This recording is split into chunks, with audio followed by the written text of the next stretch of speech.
बार फिर परमेश्वर की स्तुति में हम चलते हैं। आप सभी को प्रभु यीशु में जय मसीह की। और जैसा कि परमेश्वर का जीवन हम जीते हैं, परमेश्वर के अनुसार ही अपने जीवन को हम बिताते हैं, तो क्या ये संभव है कि अगर हम अपने जीवन को बदलते हैं, अगर हम अपने जीवन को प्रभु के मार्ग की ओर चलाते हैं, यदि परमेश्वर के वचन के अनुसार अगर हम अपने जीवन को चलाते हैं, तो हम उन परिस्थितियों से बच जाते हैं जो परिस्थितियां हमारे विपरीत होती हैं। दूसरा इसका मतलब ये है कि क्या ये संभव है कि जब हम अपने जीवन को परमेश्वर के वचन के अनुसार अगर बदलते हैं, या हम उस तरीके से जीते हैं जिस तरीके से परमेश्वर का वचन कहता है, तो कितना परसेंटेज चांस रहती है कि परमेश्वर हमें उन परिस्थितियों से निकालता है जिन परिस्थितियों से हम घबराते हैं, हम परेशान होते हैं, हम दुखी होते हैं। क्योंकि बाइबल में बहुत सी आयतें ऐसी हैं जो हमको इस सोचने पर मजबूर करती हैं और ये लगता है कि हमको इसके ऊपर चलना ही चाहिए,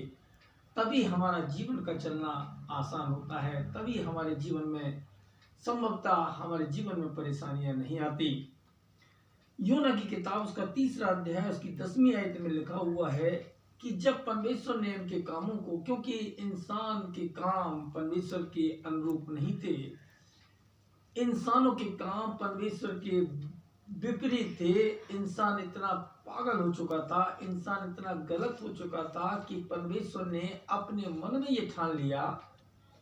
अपने मन में ये विचार कर लिया कि मैं इस निनवे के लोगों को नाश कर दूंगा या बर्बाद कर दूंगा। तो कितना संभव है कि एक महान उद्धारकर जिसने परमेश्वर ने इंसान को जन्म दिया, अगर वो एक बात ठान ले तो कितना संभव चांस रहती है कि वो अपनी बातों से फिर जाए। लेकिन बाइबल में इस बात का बड़ा अच्छा उदाहरण दिया है कि परमेश्वर अपने मन को बदल देता है यदि इंसान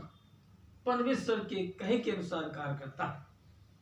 अपने गलत कामों को छोड़ देता है, अपने गलत विचारों को छोड़ देता है और परमेश्वर के वचन के अनुसार जीवन बिताता है, तो बहुत से चांस इस बात के रहते हैं कि परमेश्वर अपने मन के विचार को भी बदल देता है। जब देखा कि निनवे के लोग बुरे हो गए तो अपने मन में ये विचार किया कि मैं इनको नाश कर दूंगा, लेकिन बाइबल बताती है, योना उसका 3रा अध्याय और उसकी 10वीं आयत, जब परमेश्वर उनके कामों को देखा कि वे कुमार्गों से फिर रहे हैं, तो जो हानि करने की उसने ठानी थी, ठानने का मतलब ये है कि अटल विश्वास था परमेश्वर को कि मैं इस जगह को नाश कर दूंगा, लेकिन बाइबल ये भी बताती है कि उसने ऐसा नहीं किया। क्यों? क्योंकि लोग बदल चुके थे, टाट ओढ़कर, उपवास रखकर, जानवर, जितने बच्चे, जितने बड़े, लेडीज, जेंट जितने भी थे, वह सब ने परमेश्वर से क्षमा की भीख मांगी, क्षमा मांगी, प्रार्थना की और अपने आप को राख लपेट कर, टाट ओढ़कर उन्होंने प्रार्थना की, परमेश्वर से माफी मांगी कि परमेश्वर हम अब वो काम नहीं करेंगे जो तुझे पसंद नहीं है। गिनती उसका 14वां अध्याय उसकी 11वीं आयत में एक और उदाहरण आया है कि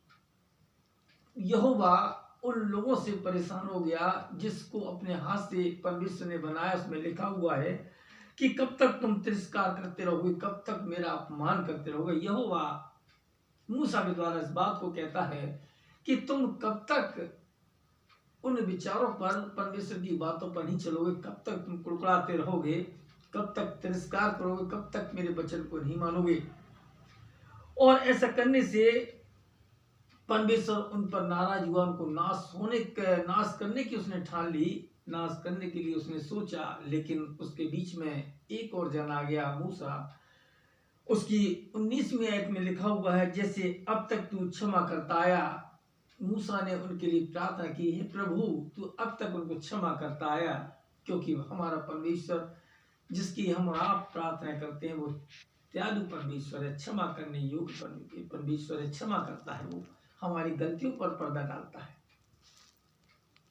भजन का लिखने वाला भजन से में लिखा हुआ है, यदि परमेश्वर इंसान के अधर्म का बदला ले तो कोई भी इंसान उसके सामने ठहर नहीं सकता, रुक नहीं सकता। वो परमेश्वर, वो पिता हमारे अधर्म का लेखा नहीं लेता, लेकिन बार बार हमको चेताता है, बार बार हमको बताता है कि हमको उन कामों से फिरना है जिन कामों से परमेश्वर नाखुश रहता है। इब्रानियों उसका 6 अध्याय की 10वीं आयत में लिखा हुआ है, परमेश्वर अन्याय नहीं है, वो तुम्हारे उस प्रेम को भूल जाए। अगर यदि आप और हम उसके प्रेम करते हैं,